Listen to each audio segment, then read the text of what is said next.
Edward and Gordon. One of the engines in Edward's shed was called Gordon.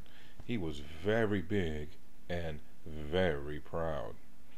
"You watch me this afternoon, little Edward," he boasted, "as I rush through with the express. That will be a splendid sight for you." Just then his driver pulled a lever. "Goodbye, little Edward," said Gordon as he puffed away. "Look out for me this afternoon." Edward went off too to do some shunting. Edward liked shunting. It was fun playing with the freight cars. He would come up quietly and give them a pull. "Oh, oh, oh, oh, oh," screamed the freight cars. "Whatever is happening?" Then he would stop, and the silly freight cars would go bump into each other. "Oh, oh, oh, oh," they cried again. Edward pushed them until they were running nicely, and when they weren't expecting it, he would stop. One of them would be sure to run onto another line. Edward played till there were no more freight cars. Then he stopped to rest. Presently he heard a whistle. Gordon came puffing along very slowly and very crossly. Instead of nice shining coaches, he was pulling a lot of very dirty coal cars. "A goods train, a goods train, a goods train," he grumbled. "The shame of it, the shame of it, the shame of it." He went slowly through, with the coal cars clattering and banging behind him. Edward laughed and went to find some more freight cars. Soon afterwards, a porter came and spoke to his driver. "Gordon can't get up the hill. Will you take Edward and push him, please?" They found Gordon halfway up the hill and very cross. His driver and firemen were talking to him severely. "You are not trying," they told him. "I can't do it," said Gordon.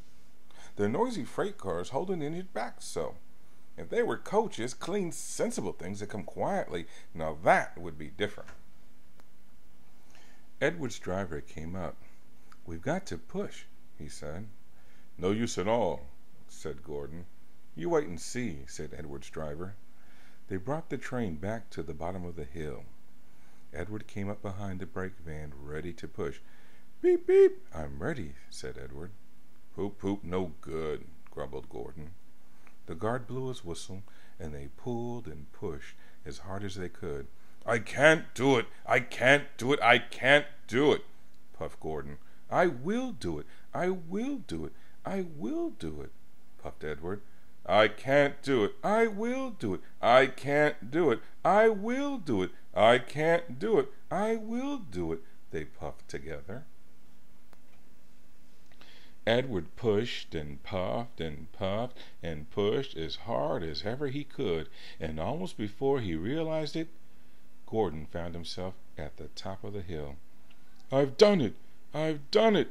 I've done it!" he said proudly, and forgot all about Edward pushing behind.